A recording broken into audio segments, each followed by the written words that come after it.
जी बिल्कुल सही हो रहा है आदम खां के साथ, जैसी करनी वैसी भरनी। इंसान ने उन्होंने गलत करा है। मेरा अपना भी फार्म था 400 बीघे का। कहाँ पर? यूनिवर्सिटी से बिल्कुल मिला हुआ। मतलब आपकी जमीन यूनिवर्सिटी में है? जी मेरी ज़मीन है 400 बीघे। 400 बीघे जमीन आपकी यूनिवर्सिटी में? आप मेरे कहाँ रहते हैं? मैं सिगन खेड़े में रहता हूँ। कोई मुस्लिम से क़यादत नहीं छीनी गई है। कोई ऐसा काम नहीं करा उन्होंने जो मुसलमानों के हक में करा हो। जब बीजेपी इतनी सुपर पावर है और आदम खां को देख लिए, पहले यही काम आदम खां करा करते थे। उन्होंने कैसे कैसे मुस्लिम बयान दिए, जो जिसकी वजह से कांग्रेस गवर्नमेंट को बाद में यूपी में भी झेलना पड़ा और सेंटर में भी झेलना पड़ा। कि आदम खां की लैंग्वेज एक टुच्चे बदमाश वाली लैंग्वेज है जो यहाँ पे बोलते हैं। और नवाब ख़ानदान की लैंग्वेज को अगर आप देखेंगे तो वेल एजुकेटेड लैंग्वेज जो लोग बोलते हैं हर किसी।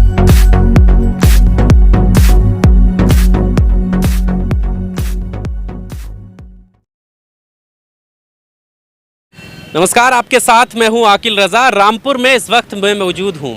आगामी विधानसभा चुनाव बेहद करीब हैं और यहां के लोगों से बात करूंगा क्योंकि आज़म खान रामपुर की राजनीति में एक बड़ा चेहरा है।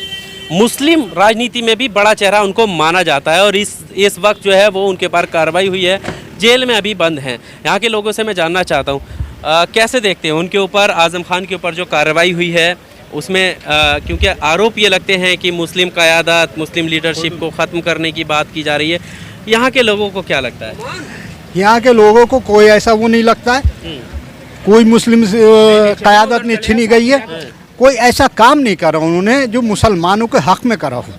अच्छा। मुसलमानों के हक में नहीं करा है। उन्होंने यूनिवर्सिटी बनाई है, वो यूनिवर्सिटी कोई ऐसी अनोखी नहीं है। यूनिवर्सिटी से पहले पता चला कि इंटर कॉलेज, डिग्री कॉलेज और जुल्फ़कार स्कूल, मुर्तज़ा स्कूल और जाने कितने मतलब तालीम के मतलब इदारे खुले हुए थे, एक ज़माने से खुले हुए थे जिसमें बच्चे तालीम लेके। और यहाँ की रामपुर की तो एक ऐसी तवारीख़ है कि जिसमें मदरसे खुले हुए थे और मतलब बहुत अच्छी दूर दूर मतलब जाके पढ़ के अच्छी तरक्की पहुँचा, अच्छे मुकाम पे पहुँचे लोग। ऐसा नहीं है कि यूनिवर्सिटी से पहुँचे, यूनिवर्सिटी से कुछ नहीं है। यूनिवर्सिटी तो मेरे ख्याल में उनकी एक इंडस्ट्री है जो उसमें उन्होंने मतलब अपने काम की या कमाए, हाँ, एक कारोबार का हिस्सा बनाया था। उन्होंने इसका नहीं बनाया था कि यहाँ के बच्चे पढ़ें। बच्चे तो एक ज़माने से पढ़ पढ़ के मतलब तालीम हासिल करके अच्छे मुकामों पे पहुँचे हुए हैं। यहाँ की तरक्की जो थी, उनके ऊपर जो मुकदमे दायर हुए हैं वो सही हुए हैं? भाई मेरा वैसे जहाँ तक सोच है वो तो यही है। यूँ जैसे लोग बतलाते हैं कि हमारी ज़मीनें छीनी, हमारे घर तोड़वाए और हमें बेघर करा, उस हिसाब से उन लोगों ने मुकदमे करें। आप रामपुर के रहने वाले हैं? जी जी, मैं रामपुर का रहने वाला हूँ। मैं उन्हें मतलब फ़िलहाल वैसे तो अपने ज़हनी हिसाब में तो बहुत अच्छा मानता हूँ, मगर वैसे जो है सियासी हिसाब में वो मेरे हिसाब से सही नहीं। जी, जो क्या कहना चाहेंगे? जी बिल्कुल सही हो रहा है आदम खां के साथ, जैसी करनी वैसी भरनी। इंसान ने उन्होंने गलत करा है। मेरा अपना भी फार्म था 400 बीघे का। कहाँ पर? यूनिवर्सिटी से बिल्कुल मिला हुआ। मतलब आपकी ज़मीन यूनिवर्सिटी में है? जी मेरी ज़मीन है 400 बीघे। 400 बीघे ज़मीन आपकी यूनिवर्सिटी में? आप मेरे कहाँ रहते हैं? मैं सिगन खेड़े में रहता हूँ। सिंगन खेड़ा, वही जो कौन सा गांव है? आलिया गांव? जी आलियागंज मजरा है सिगन खेड़े का। अच्छा। 400 बीघा मेरा भी एक्वायर करने की पूरी कोशिश करी थी। 151 में पापा को चालान करके जेल भी भेजा था। लेकिन हम लोग झुके नहीं। जो सेंटर गवर्नमेंट ने, राहुल गांधी ने बिल पास कराया था 4 गुना मुनाफे का स्टेडियम को, तो वो मुनाफे जो है वो मुनाफा हमें मिला, तो हमने एक्वायर कराया SDM साहब के ज़रिए। आपको मुआवजा मिल गया अपनी ज़मीन का पूरा? जी बिल्कुल, जो 4 गुना मुनाफा। फिर क्या दिक्कत है? फिर तो कोई दिक्कत नहीं होनी चाहिए। नहीं, वो सरकार से हमारी लड़ाई तो चली ना। 7 साल लड़ाई सरकार से रही, पिछली सरकार रही, इस सरकार भी रही। उन्होंने 151 में जेल भी भेजा। लेकिन उन्होंने SDM साहब ने यह कहा ना कि आपको जो है 4 गुना मुनाफा मिल रहा है। ये तो सेंटर की तरफ से मिल रहा है आपको, तो हमें कांग्रेस से फ़ायदा मिला, ना कि यूपी गवर्नमेंट से थोड़ी मिला। अभी हालातों को देखकर क्या लगता है किसकी सरकार आएगी उत्तर प्रदेश में जो लगेगा कि बेहतर काम करेगी? कांग्रेस की, डेफिनेटली कांग्रेस ही अच्छा काम करेगी। जैसे आज तक करा है पूरे देश में काम कांग्रेस ने, वैसे आज भी करेगी। अच्छा, असदुद्दीन ओवैसी भी यहाँ पर चुनाव लड़ रहे हैं, उनके बारे में आपकी क्या सोच है? वो तो बीजेपी के लिए काम करते हैं हमेशा। कैसे लगता है, क्यों लगता है आपको? हाँ, बंगाल में देख लिया आप, उन्होंने बीजेपी के लिए काम करा। हर स्टेट में वो यही चाहते हैं कि बीजेपी को फ़ायदा मिले। वो यही तो कहते हैं अगर हम बीजेपी की बी टीम होते तो सबसे पहले तेलंगाना में सरकार। तो बिल्कुल सही बात है, वो बीजेपी की बी टीम ही है। कैसे है वही तो बात। अरे हर जगह वो मतलब मुखालफत करते हैं। असल बात ये सी है कि वो एक अच्छे मुस्लिम लीडर हैं, वो बोलते हैं, मुस्लिम इश्यूज़ को उठाते भी हैं, लेकिन कहीं ना कहीं वो मुस्लिम की काट भी कर रहे हैं, कहीं ना कहीं वो कांग्रेस को, सेकुलर पार्टी को हटाकर बीजेपी को सपोर्ट ही तो कर रहे हैं इस ऐसे दौर में जब बीजेपी इतनी सुपर पावर है।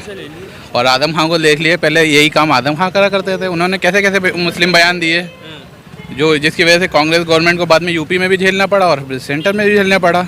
सन 2014 में उनका ही बयान थे, जो हिंदू मुस्लिम का बयान आया था, उसी वजह से तो यहाँ बीजेपी में इतनी सीटें निकल पाई। और उनसे बयान उन्होंने इन्हीं के उसी बयान की वजह से उस टाइम 72 सीटें निकली थी यूपी में इतने बड़ा मुस्लिम चेहरा होने की वजह से। आदम खान को में और नवाब ख़ानदान में आप देख रहे होंगे कि एक चीज़ है, आदम खान की लैंग्वेज में और नवाब ख़ानदान की लैंग्वेज में आप एक फ़र्क देखेंगे कि आदम खान की लैंग्वेज एक टुच्चे बदमाश वाली लैंग्वेज है जो यहाँ पे बोलते हैं, और नवाब ख़ानदान की लैंग्वेज को अगर आप देखेंगे तो वेल एजुकेटेड लैंग्वेज जो लोग बोलते हैं, हर किसी से अच्छे से मिलते हैं, हर किसी से अच्छे से बात करते हैं। और आदम खान के लैंग्वेज में वो है बात है। और अगर उनके ऊपर मुकदमे चल रहे हैं, उन्होंने कुछ अगर गलत करा है तो इतने चल ही रहे हैं ना। ये मुकदमे, हमें अफसोस ये है कि ये बीजेपी क्यों चला रही है, कांग्रेस ने ये बात क्यों नहीं करी थी।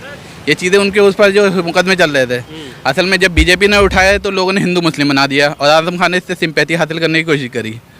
लेकिन ये कोई ऐसी वो नहीं है, आदम खान ने कुछ इतना कुछ करा तो होगा ही ना, जो इतने मुकदमे चल ही रहे हैं उन पर।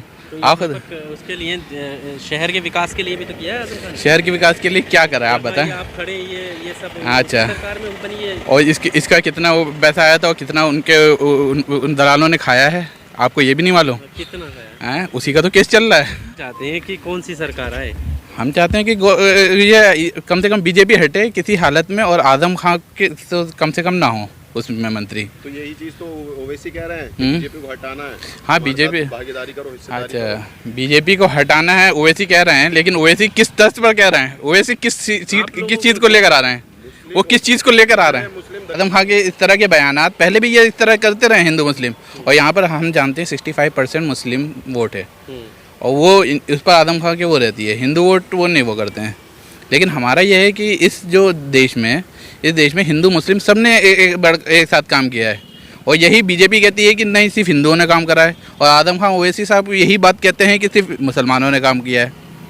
आदम खान ने भले एक सेकुलर पार्टी ज्वाइन कर रखी हो, वो सेकुलर पार्टी उनको सपोर्ट भी करती है, लेकिन इस दौर में क्यों नहीं कर रही है। तो आप मानते हैं कि समाजवादी पार्टी सेकुलर पार्टी है? जी, वो अपने आप को दिखाती तो यही है। नहीं, आप मानते हैं, आपने कहा। हाँ, वो दिखाती तो अपने आप को, शो तो यही करती है। बीजेपी की तरह ये तो शो नहीं करती कि मैं फाशिस्ट पार्टी हूँ। बीजेपी की तरह शो कर देती है क्या कि मैं फाशिस्ट पार्टी हूँ, और ये इनकी तरह तो भी शो नहीं करती है कि बाकायदा मैं सिर्फ मुसलमानों को ज़्यादा सपोर्ट करूँगी, हिंदुओं को कम सपोर्ट करूँगी। ओवैसी साहब की तरह तो सपोर्ट नहीं कर रहा है ना। सपोर्ट किस तरह कर रहा है आप खुद बताएं। लेकिन इस शहर के अंदर हिंदू मुस्लिम एकता बहुत ज़रूरी है।